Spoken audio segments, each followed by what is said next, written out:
ओम शांति। आज का रात्रि क्लास है 6/9/68।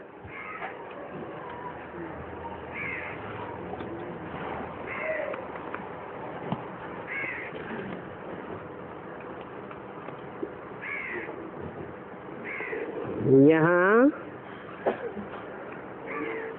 शांति अच्छी रहती है।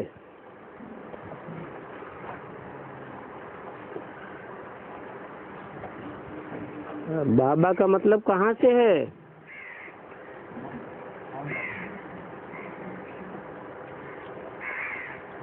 मधुबन में शांति अच्छी रहती है। शहर में बाहर का आवाज बहुत होता है, वो शांति को डिस्टर्ब करते हैं। तुम बच्चों को समझाया जाता है बाप को याद करना है तो भले कितना भी आवाज हो तुम याद कर सकते हो।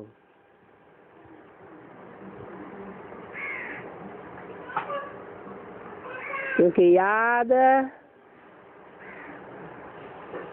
अंदर की चीज है और आवाज बाहर का है। और तुम्हारी है अंदर की बुद्धि की याद। हाँ, आवाज की खिटखिट मुरली सुनने में हो सकती है, बाकी याद में नहीं हो सकती। बल नगारा बजता रहता है। तुम दफ्तर में बैठे हो, कितना भी हंगामा हो, फिर भी तुम बाप को याद कर सकते हो।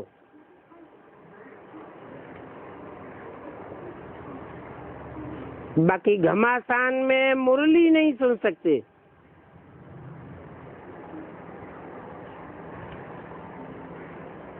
याद कर सकते हो।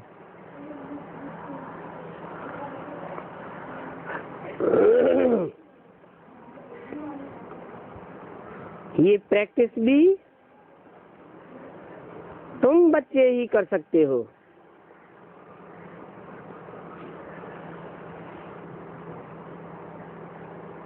सटोरी सट्टे लगाते हैं, वहां तो आवाज बहुत होता है। कोशिश करके देखो कि हम अपन को आत्मा समझ बाप को याद कर सकते हैं। ये याद ही मुख्य है।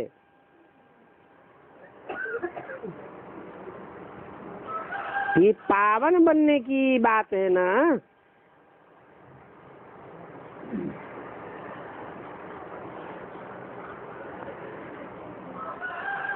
जितना जो पावन बनेंगे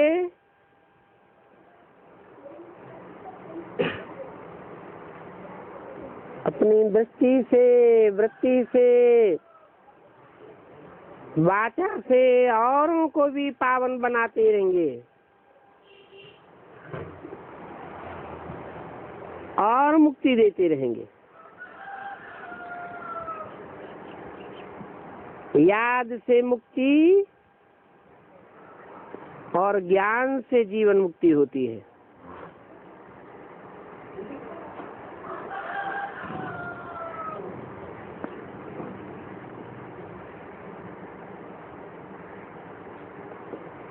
और धर्म के धर्म पिताएं और उनके फॉलोअर्स उतना ज्ञान नहीं सुनते हैं।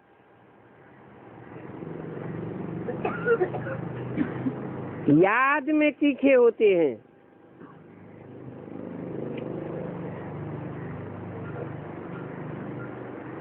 तो उन्हें मुक्ति मिलती है। जीवन मुक्ति तो नाम मात्र। एक जन्म के लिए मिलती है।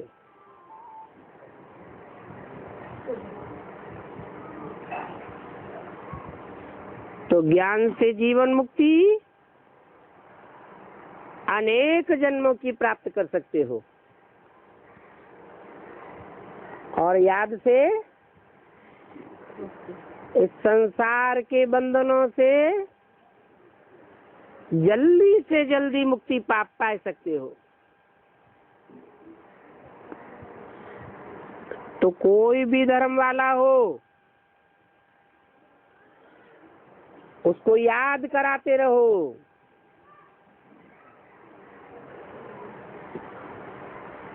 क्योंकि पवित्र बन करके बाप से मिलते हैं। बच्चों को मालूम है, कराची में बताया था, सभी धर्म के जो बड़े बड़े हैं वो आ करके मिलेंगे।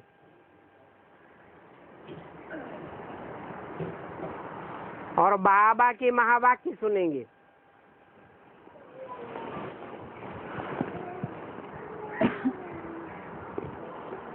ये काम पूरा हुआ है? अभी तक नहीं हुआ।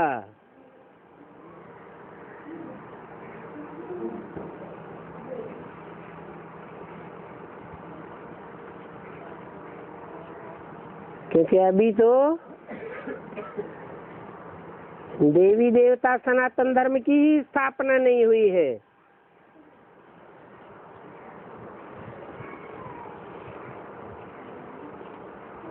और धर्म वाले भी आकर के बाप के सामने माथा झुकावेंगे।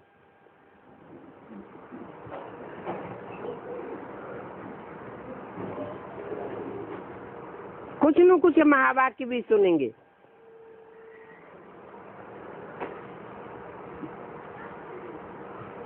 बाकी सिर्फ बाप को याद करेंगे,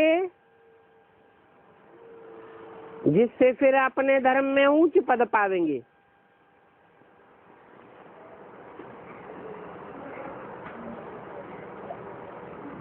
फिर भी बाप तो सभी का सदगति दाता है। कम से कम एक जन्म की सदगति तो सभी को देते हैं।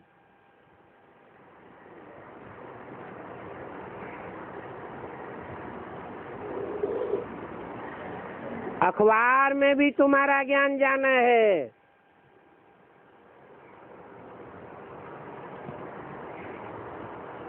ऐसे नहीं कि तुम पैसे देंगे तब जाना है। नहीं, अखबार वाले आप ही छापेंगे।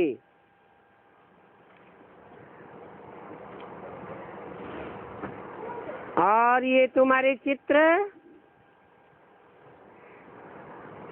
जो बाबा ने साक्षात्कार से बनवाए हैं, वो भी अखबारों में पढ़ेंगे।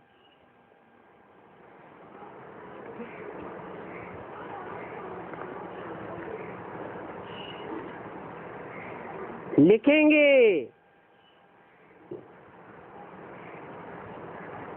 कि अपन को आत्मा समझो, देह नहीं समझो। ये देह तो विनाशी है और आत्मा अविनाशी है।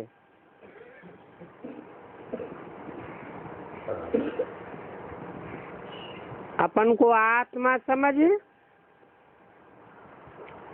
अविनाशी आत्मा के बाप परमपिता परमात्मा को याद करो।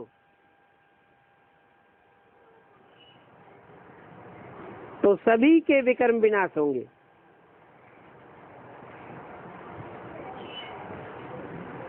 क्योंकि वो परमपिता परमात्मा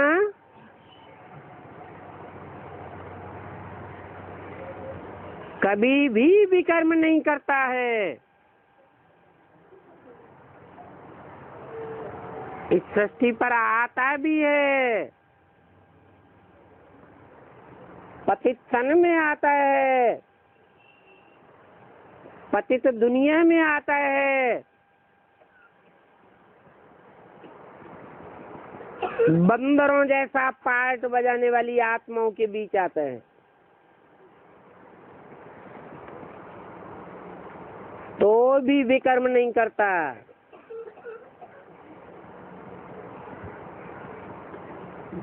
वाचा से भी नहीं, दृष्टि से भी नहीं,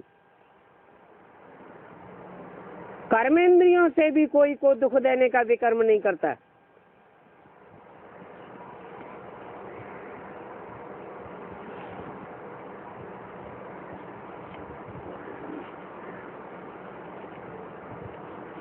क्योंकि वो तो इच्छा मात्रम अविद्या है, सदा काल के लिए, इसलिए उसको सदा शिव कहा जाता है। ऐसे बाप को याद करेंगे तो जैसे को याद करेंगे वैसी आत्मा की स्टेज बन जाएगी, अर्थात तुम मुक्ति को पा सकते हो। वो बाप सब पतितों को पावन बनाने वाला है।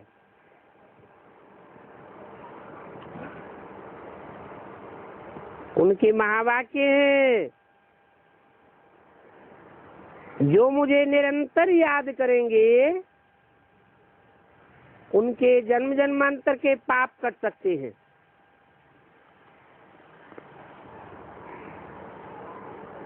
ऐसी ऐसी बातें अखबार में पढ़ेंगी,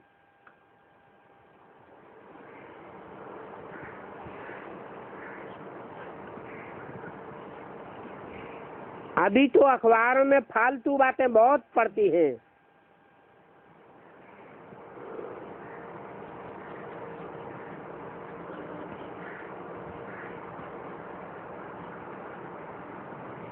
तुम्हारी तो इन ज्ञान की बातों से कमाई होती है,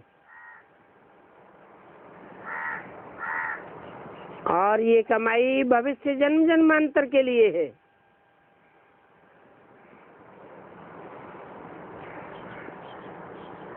ऐसे नहीं कि भगवान बाप से सिर्फ 21 जन्मों का वर्षा मिलता है, नहीं, 21 जन्मों के आधार पर 63 जन्मों का भी हिसाब किताब बनता है।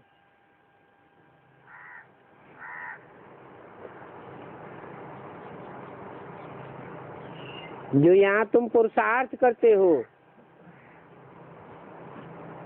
तीव्र गति से अथवा मध्यम गति से या धीमी गति से,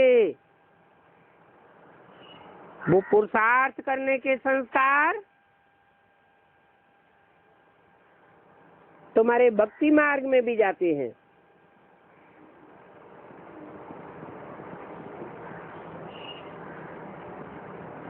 वहां भी तीव्र पुरुषार्थी, मध्यम अथवा धीमे पुरुषार्थी के रूप में अभी के संस्कारों के अनुसार कार्य करेंगे।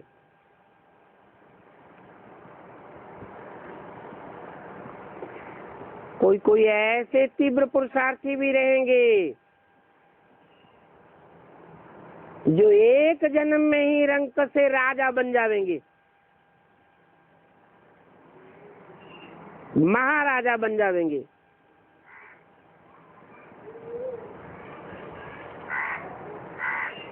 तो अभी तुम विनाशी धन की कमाई नहीं कर रहे हो,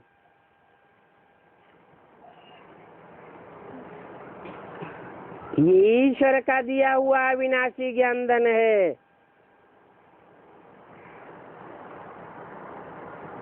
जो 84 जन्म भी काम आवेगा।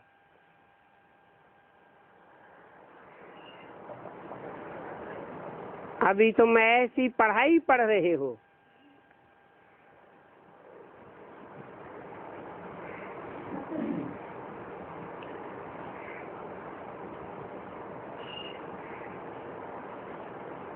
वहां द्वापर युग में ऐसे नहीं समझेंगे कि बाप स्वर्ग की स्थापना कर रहे हैं इसलिए हम अच्छे कर्म करेंगे।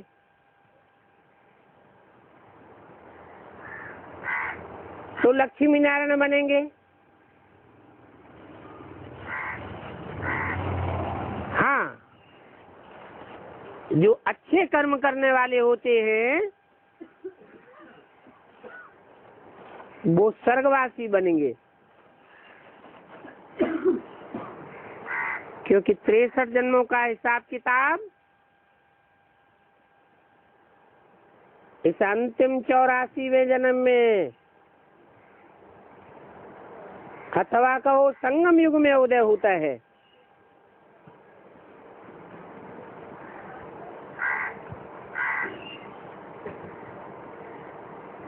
तिरसठ जन्मों की अच्छी रील घूमती है तो अच्छा पुरुषार्थ होता है, और 63 जन्मों की खराब रील घूमती है तो कितना भी चाहे पुरुषार्थ अच्छा नहीं हो पाता। हाँ, पुरुषार्थ करने वाले स्वर्गवासी जरूर बनते हैं। बाप ऐसी नॉलेज सुनाते हैं जो नंबरवार पास होते हैं।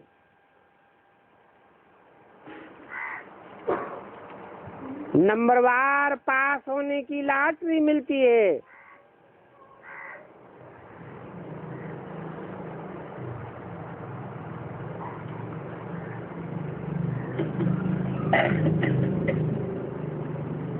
स्वर्ग में ऊंचा अथवा नीचा पद पाने की लॉटरी जरूर मिलती है।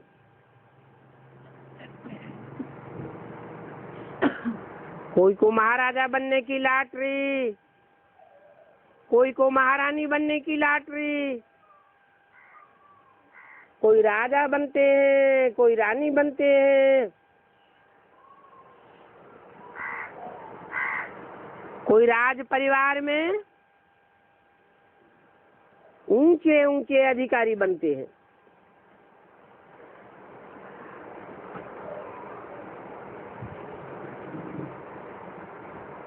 कोई फिर दास दासी बन पड़ते हैं, कोई फर्स्ट क्लास प्रजा वर्ग में जावेंगे, कोई सेकंड क्लास प्रजा बनेंगे, कोई थर्ड क्लास प्रजा भी बन पड़ेंगे।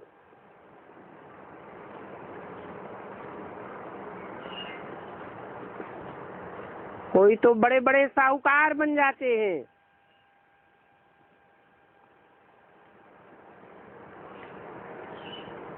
क्योंकि यहाँ खूब ज्ञान धन देते हैं।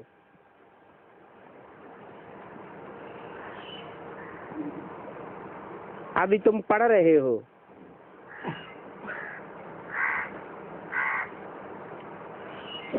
लॉटरी मिलती है, कोई स्कॉलरशिप भी मिलती है। जिनको स्कॉलरशिप मिलती है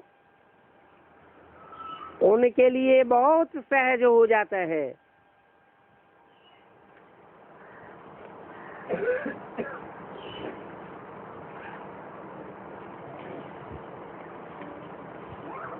जो बड़े बड़े बच्चे हैं, सयाने हैं, वो समझ सकते हैं कि ये बच्चा वारसदार है।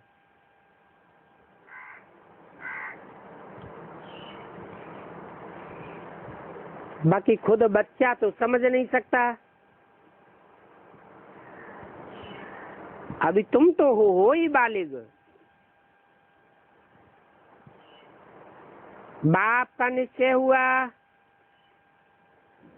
डायरेक्शन मिलेंगी, 84 जन्मों के चक्र को याद करो और बाप की याद में रहो तो तुम्हारा बेड़ा पार हो जाएगा।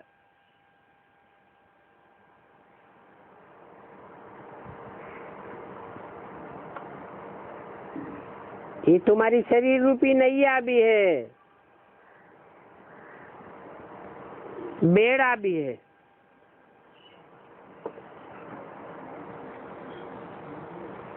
तुम्हारे शरीर में कर्मेंद्रियां भी हैं। इस बेड़े का खिवैया चाहिए जो पार लगाए। परम पिता परमात्मा को खिवैया कहा जाता है। गाते हैं नैया मेरी पार लगाओ।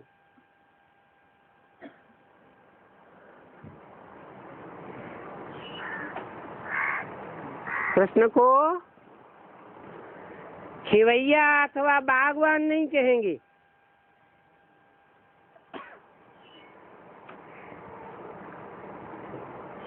बागवान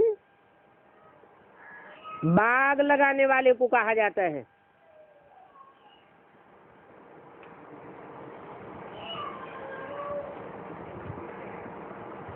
भगवान खिवैया भी है,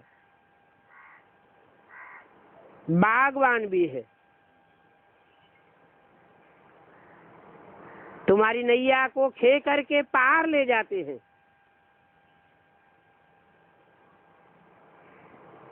इसलिए हरेक पुकारते हैं हमारी नैया पार लगाओ।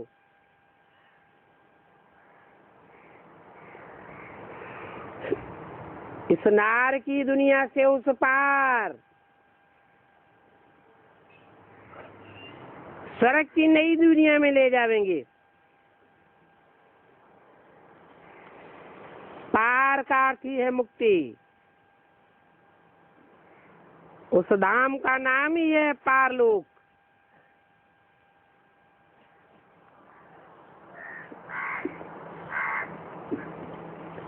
जहाँ जन्म जरा मरण से मुक्ति मिल जाती है।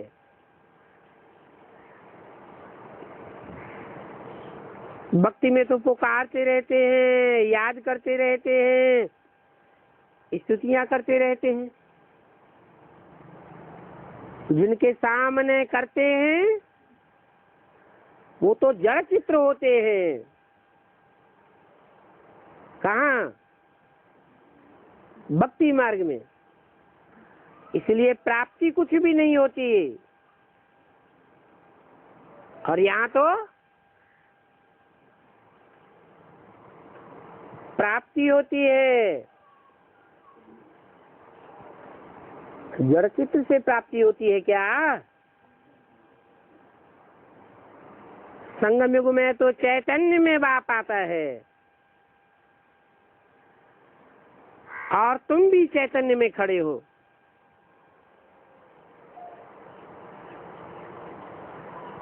तो बाप कितना सहज समझाते हैं।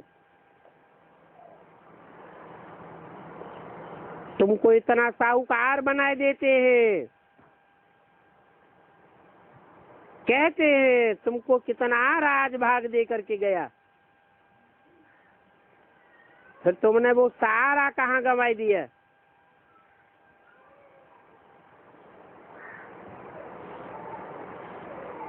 भारत सोने की चिड़िया थी।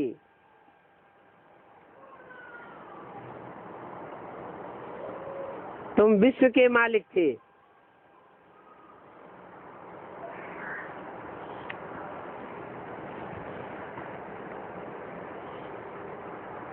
ऐसी सोने की चिड़िया स्वतंत्र उड़ने वाली चिड़िया थी। कोई विदेशी बंधन में बांध नहीं सकता।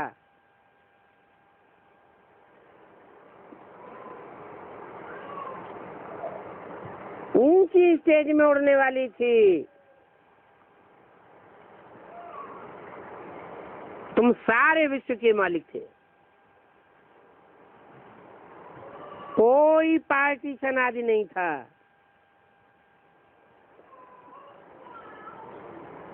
अभी तो देखो तुम्हारे हीरे जवाहरात आदि सब छीन करके ले गए। ये भी ड्रामा बना हुआ है।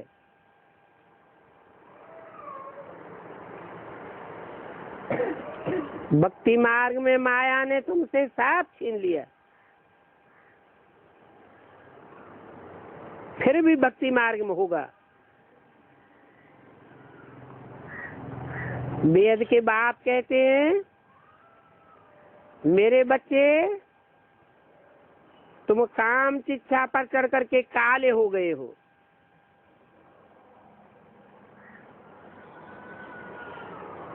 फिर मुझे गोरा बनाने के लिए आना पड़ता है। तुम अचेत हो गए हो, मुझे जगाने आना पड़ता है। तुम्हारी आत्मा तमो प्रधान थी, मैं आकर के सतो प्रधान बनाता हूं।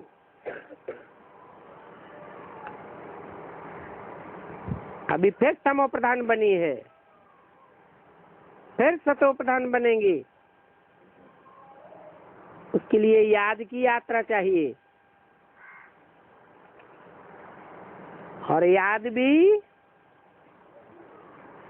प्रैक्टिकल चाहिए। याद उसको किया जाता है जो कोई अच्छे कर्म करके गया हो। रावण को कोई नहीं याद करता,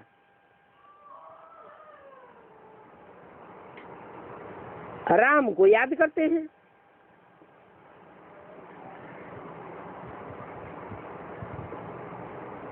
तो याद आती है कनेक्शन रखने से।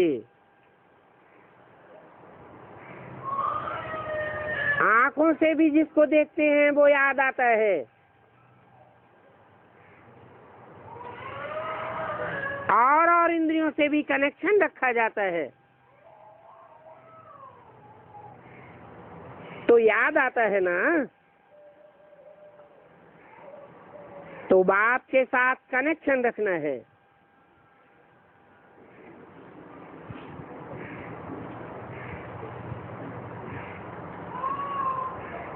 कनेक्शन कनेक्ट करने को कहा जाता है।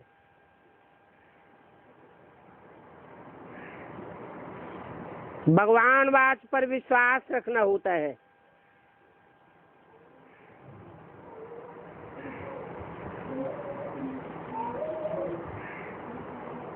एक भगवान ही दुनिया में सत्य है, बाकी तो इस दुनिया में सब झूठ। कहते भी हैं गॉड इज ट्रुथ, हिंदू लोग भी कहते हैं सत्यम शिवम सुंदरम। सत्य अविनाशी होता है, झूठ का विनाश होता है। झूठ नीचे ऊपर होता है, सत्य तो अटल रहता है। वो बाप है ही सत्य। सच्चा बाप जब आते हैं तभी बाप खास भारत को सचखंड बनाते हैं।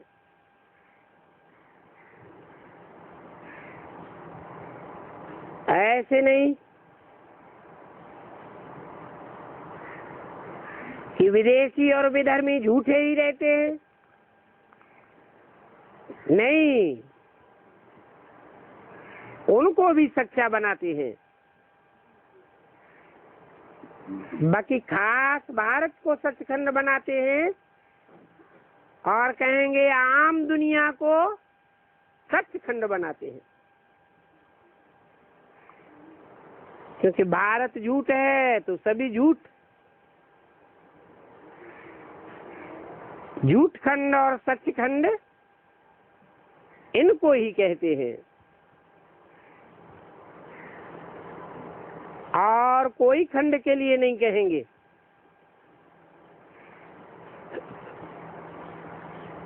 परंतु ये बातें तुम्हारे सिवाय और कोई की बुद्धि में बैठ नहीं सकती।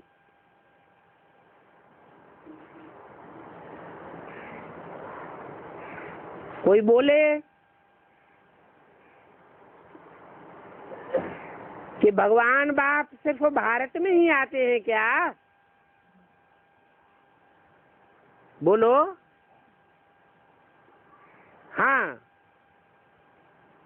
पहले पहले भारत ही पवित्र खंड था,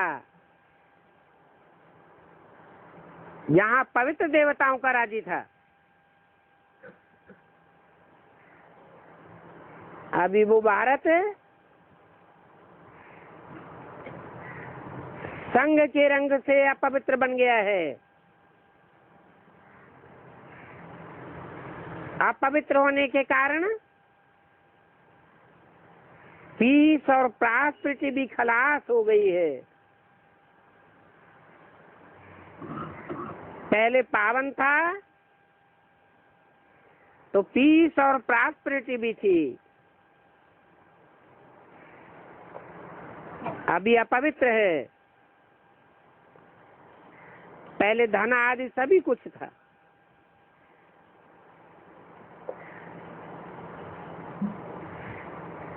अभी भारत की धरनी पतित बनी है, इसलिए पतित पावन बाप को याद करते रहते हैं।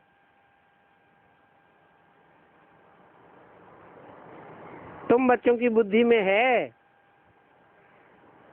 पावन दुनिया में हम राज्य करते थे,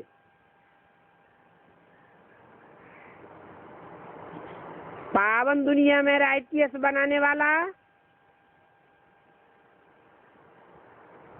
हमारा एक ही बाप है जो अभी आया हुआ है,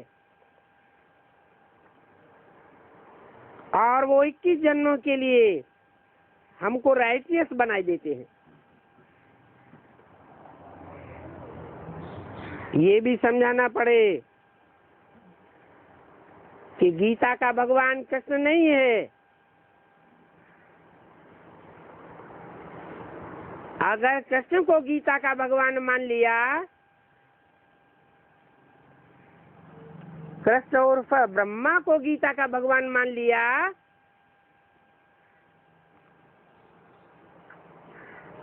तो भगवान सर्वव्यापी भी मानना पड़ेगा।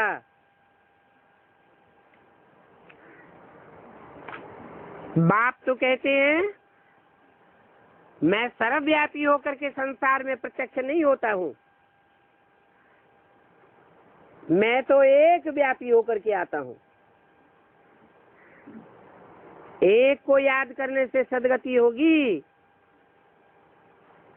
2, 4 या सबको याद करने से सदगति नहीं हो सकती। सर्वव्यापी का ज्ञान सुनते सुनते सारी दुनिया की दुर्गति हो गई, सबकी बुद्धि बिखर गई।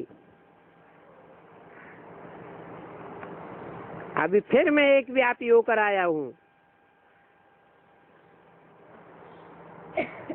वो एक व्यापी भगवान ही आकर के राजयोग सिखलाए, मनुष्य से देवता बनाते हैं।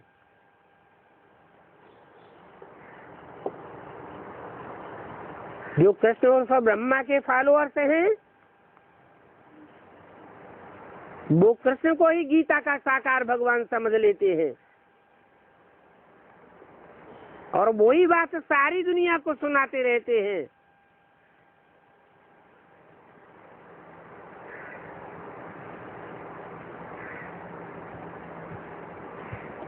उनसे पूछा जाए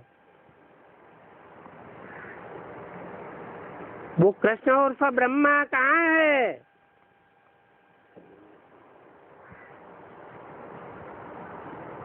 वो खुद ही मनुष्य से देवता नहीं बना, तो औरों को कैसे बनावेगा?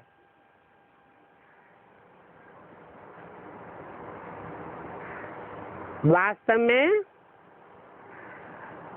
कृष्ण की आत्मा तो इस मनुष्य सृष्टि का पहला पत्ता है। उस पत्ते को जन्म देने वाला बीज बाप कोई और है, जो सारी मनुष्य सृष्टि का बाप है।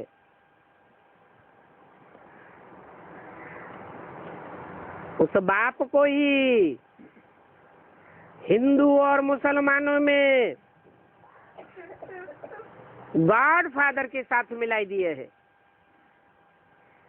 हिंदुओं में कहते हैं शिव शंकर भोलानाथ, और मुसलमानों में कहते हैं अल्लाह अकबर।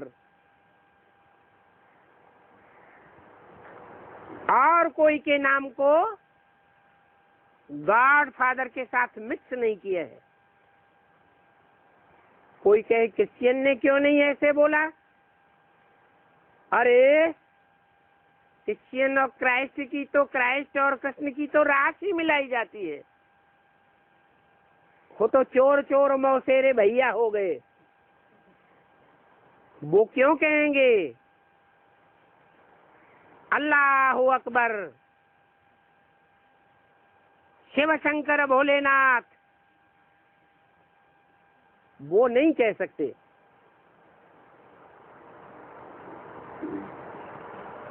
कृष्ण के फॉलोअर्स कृष्ण को भी डुबोते हैं और खुद भी डूबते हैं।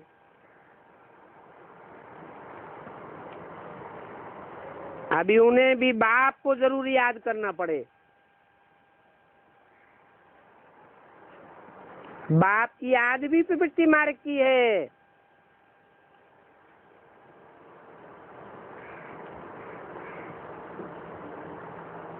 बाप निराकार है, ज्योति बिंदु आत्मा है। वो ज्योति बिंदु आत्मा भी कोई साकार शरीर का आधार लेती है।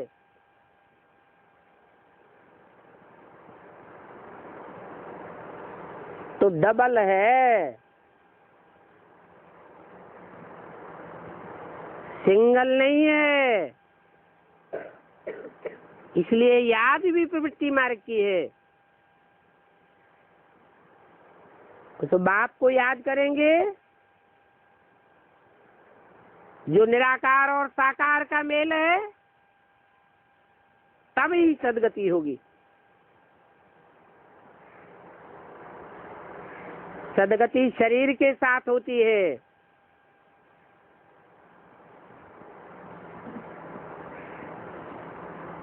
आत्मा की गति पाने के लिए शरीर की दरकार नहीं।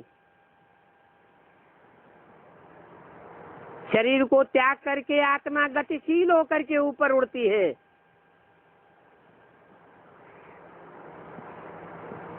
तो गति मिल जाती है, परंतु वो सच्ची गति नहीं है। क्योंकि कोई भी आत्मा ये नहीं चाहती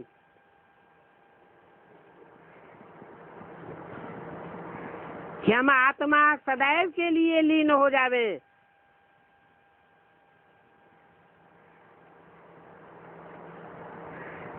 सुख दुख से दोनों से परे हो जावे। हर आत्मा के अंदर की आवाज है कि हमें सुख मिलना चाहिए, हमें दुख नहीं चाहिए। परंतु अशांत और दुखी आत्मा की पहली आवाज है हमें शांति चाहिए। जैसे किसी को बुखार आता है, उसके सामने अच्छे अच्छे रसगुल्ला आदि व्यंजन रख दो, बिल्कुल पसंद नहीं आवेंगे।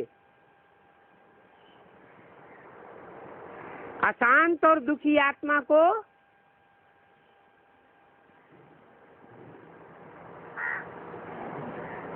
ये चीजें शांत नहीं कर सकती। पहले शांति चाहिए। तो जब बुखार उतर जाता है, शांति मिल जाती है, सब अच्छा अच्छा खाने की दिल होती है। तो पहले मुक्ति और फिर मुक्ति के बाद आत्मा को चाहिए जीवन मुक्ति। कोई आत्मा नहीं चाहती कि हमारा अस्तित्व हमेशा के लिए खत्म हो जाए। फिर तो आत्मा आजर हमारा विनाशी नहीं कही जा सकती। फिर तो जैसे कि आत्मा का विनाश ही हो गया।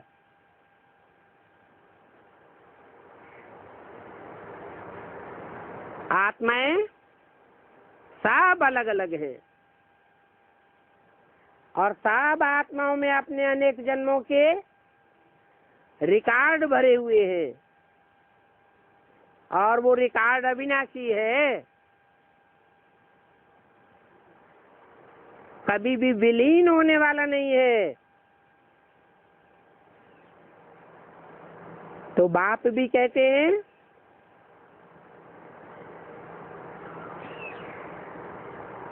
कि जब मैं ही सृष्टि पर कल्प कल्प आता हूँ तो आत्माएं सदाकाल के लिए मुक्त कैसे हो सकती।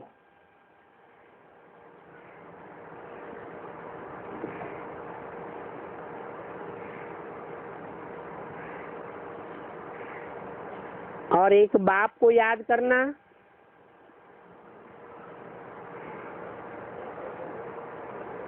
टीचर को याद करना, गुरु को याद करना, ये तो तुम जन्म जन्मांतर याद करते आए हो।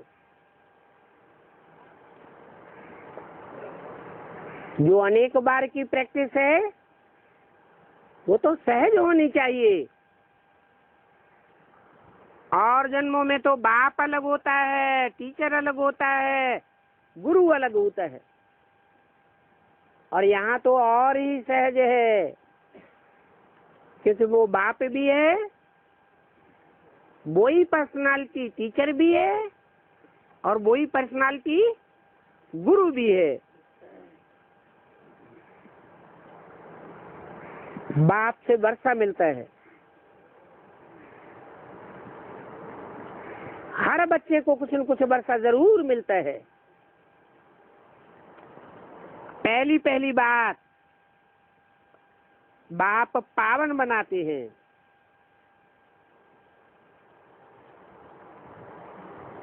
आमदनी बहुत होती है तो पावन क्यों नहीं बनेंगे। ऐसे पावन बनने वालों में बच्चों को कल्प कल्प प्राप्ति होती है। अच्छा, गुड नाइट।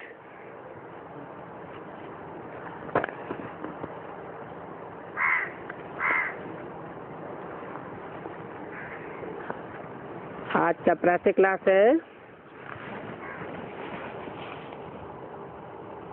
7/9/68 का।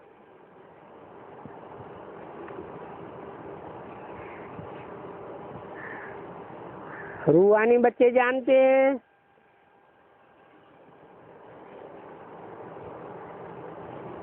कि रूहानी बच्चों का नाम क्या है।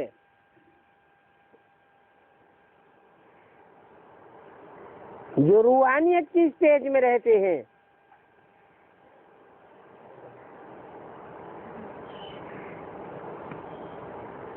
रूहानियत की स्टेज में रहने वाले बच्चों का नाम है ब्राह्मण, क्योंकि रूहानी बाप जिस तन में आते हैं,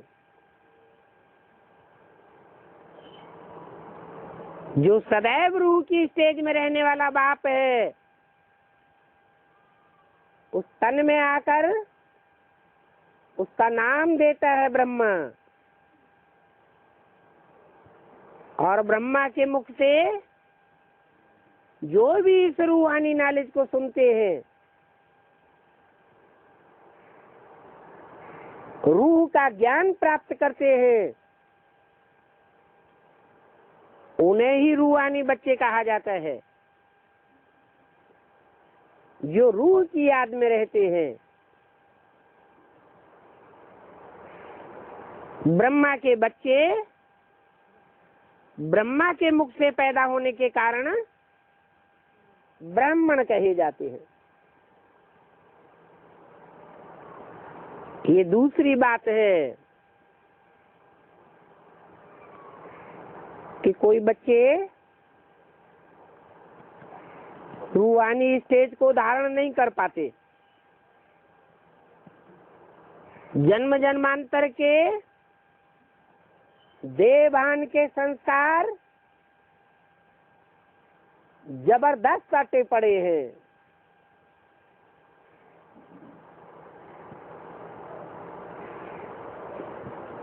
तो अभी भी पूछते रहते हैं बिंदी आत्मा को कैसे याद करें।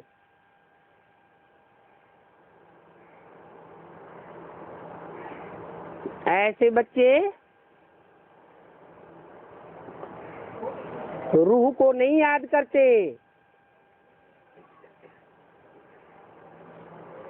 ब्रह्मा की देह को याद करते हैं।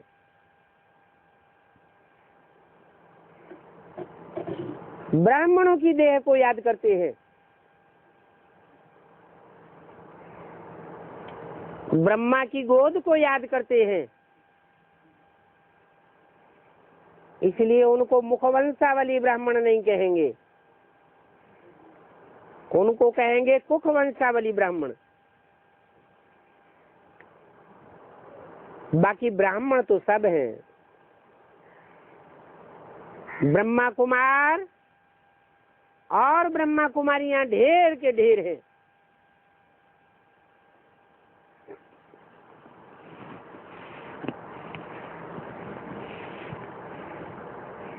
ये ढेर की ढेर संख्या ये साबित करती है कि ये एडाप्टेड चिल्ड्रन हैं, क्योंकि एक ही बाप के बच्चे हैं तो जरूर एडाप्टेड होंगे।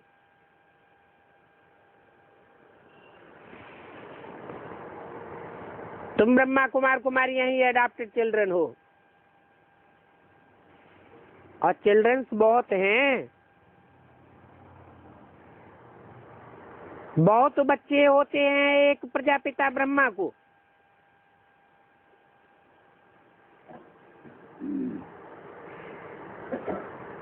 और एक परमपिता परमात्मा शिव को। तो जरूर इनका आपस में कनेक्शन है।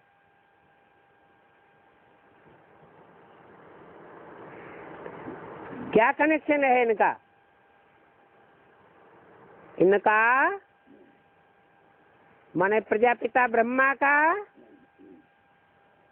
और परमपिता शिव का क्या कनेक्शन है?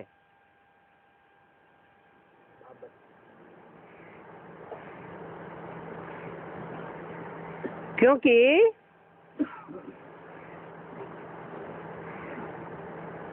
उनके बच्चे हैं,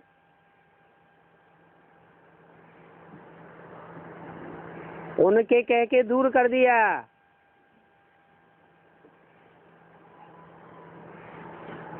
उनके बच्चे हैं रूहानी बच्चे। किनके? जिनको दूर कर दिया। भविष्य में पाठ प्रत्यक्ष होने वाला है।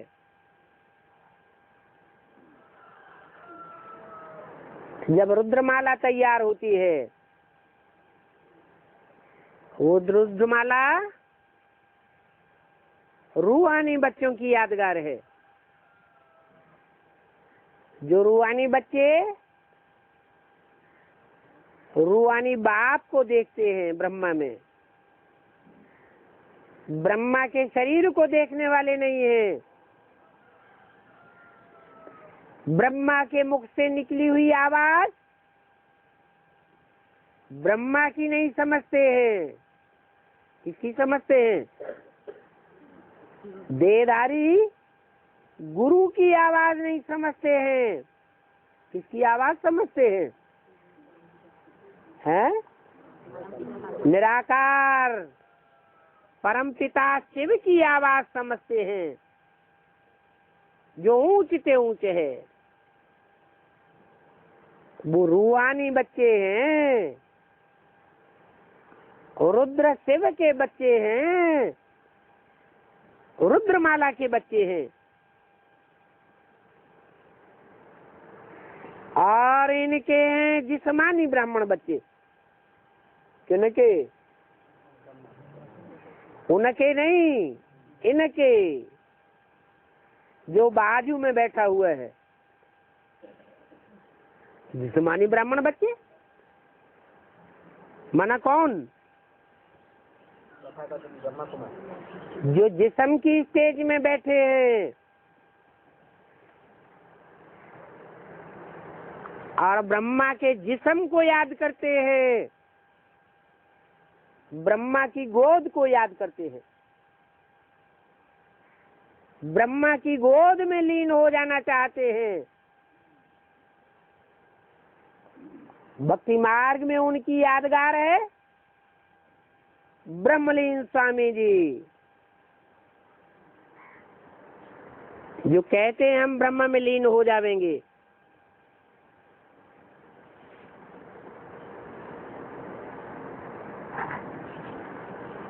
अगर उनके हैं तो आपस में क्या संबंध हुआ? इनके नहीं। अगर उनके हैं, किसके? प्रजापिता के थ्रू परम पिता परमात्मा शिव के बच्चे हैं, शिव बाबा के बच्चे हैं, तो आपस में क्या संबंध हुआ? भाई भाई। रुद्रमाला के मण के सब आपस में भाई भाई,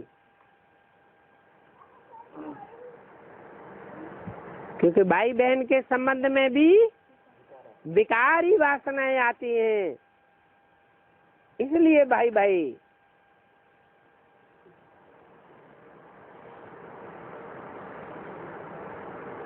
उनको कहेंगे शिव बाबा के बच्चे। न ब्रह्मा के बच्चे और न प्रजापिता ब्रह्मा के बच्चे। किनको?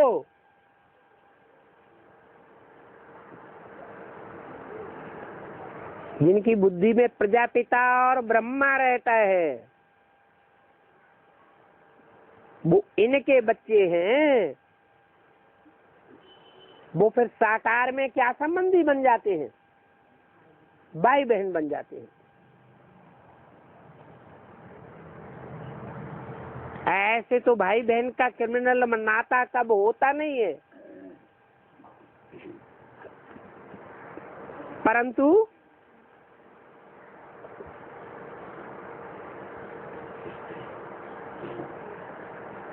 जानवरों में,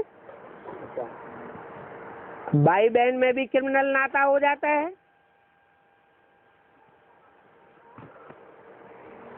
तुम्हारे लिए ये आवाज होता है, ये सभी को भाई बहन बनाते हैं, परंतु बनाते कौन हैं? ये तो ढेर के ढेर हैं। इससे सिद्ध होता है कि परम पिता परमात्मा ही आकर ब्रह्मा द्वारा उनको भाई बहन बनाते हैं।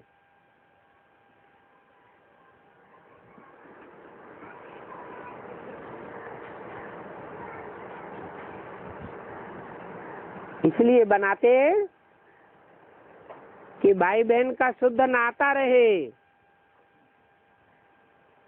क्रिमिनल दृष्टि न जाए।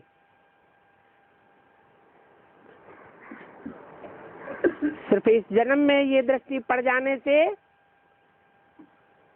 फिर भविष्य में कभी क्रिमिनल दृष्टि नहीं बनेगी, 21 जन्म तक।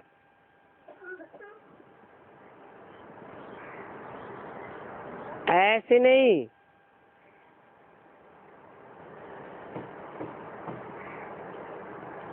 कि वहां बहन भाई समझते हैं जीवन भर, नहीं, वहां तो जैसे कि महाराजा महारानी होते हैं वैसे ही होते हैं। अभी तुम बच्चे समझते हो हम पुरुषोत्तम संगम युग पर हैं और हम सब भाई बहन हैं, क्योंकि प्रजापिता ब्रह्मा नाम तो है ना।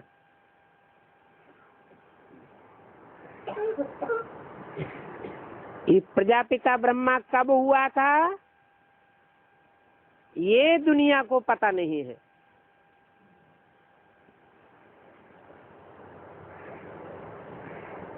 अभी तुम यहाँ बैठे हो, तुम जानते हो हम पुरुषोत्तम संगम युगी ब्रह्मा कुमार कुमारियां हैं।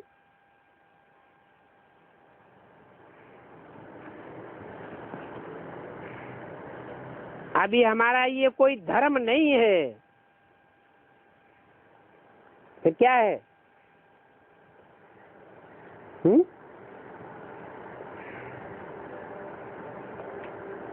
हम ब्राह्मणों का ये धर्म नहीं है तो क्या है? ब्राह्मणों का कुल है,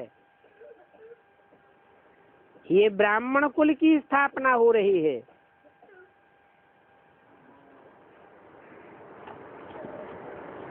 तुम ब्राह्मण कुल के हो, तुम कह सकते हो कि हम ब्रह्मा कुमार कुमारियां जरूर एक प्रजापिता ब्रह्मा की संतान है।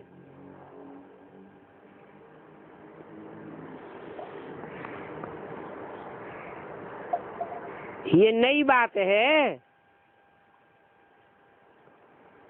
तो इस बात को समझाना होता है। तुम समझाते भी हो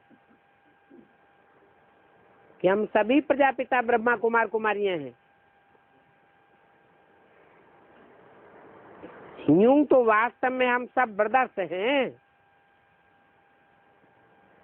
जबकि हम सभी भाई भाई आत्माएं हैं, एक बाप के बच्चे हैं।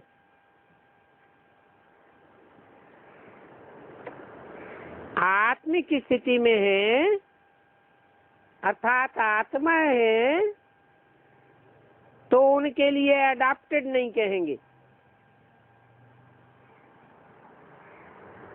अडॉप्टेड माने रचना, अडॉप्ट करने वाला हो गया रचयिता, प्रजापिता हुआ रचयिता और प्रजापिता ब्रह्मा कुमार कुमारी हुए रचना। आत्मिक रूप में हम उनकी संतान अनादि हैं, क्योंकि आत्माएं अनादि हैं, आत्माएं अविनाशी हैं, आत्माएं रची नहीं जाती हैं। जैसे 5 तत्व अथवा कहो मिट्टी तत्व, पृथ्वी तत्व अनादि है, कभी भी लोप नहीं होता है।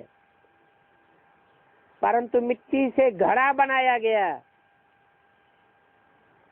तो घड़े को अनादि कहेंगे नहीं, घड़ा रचना है, बनाने वाला कुम्हार रचयिता है।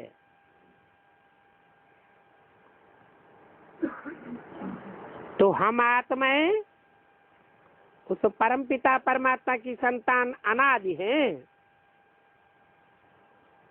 वो परम पिता परमात्मा सुप्रीम सोल एक है और कोई भी सोल को सुप्रीम अक्षर नहीं कहेंगे। कोई भी आत्मा ऐसा सुपरमेसी का पार्ट नहीं बजा सकती। सुप्रीम कहा जाता है एवर प्योर को।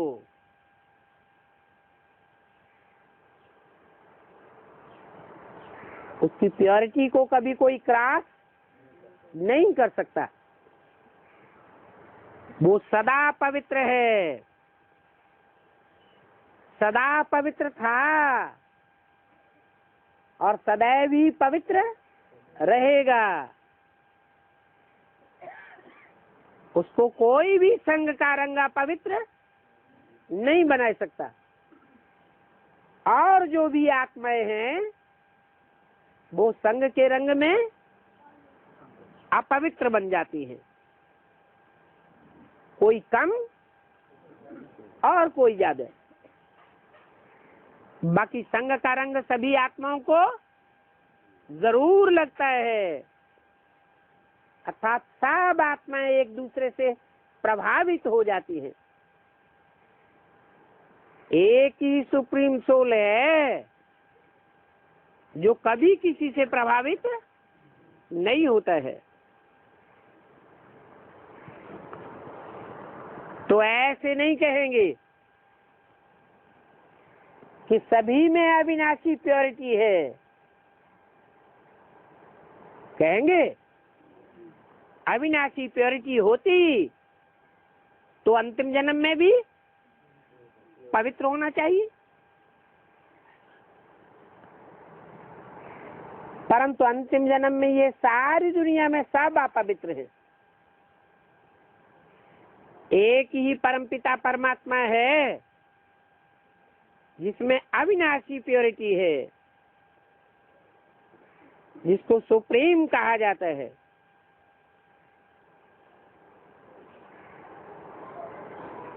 जिससे सारी दुनिया प्योरिटी सीखती है। और प्योरिटी सीखते भी कब हैं?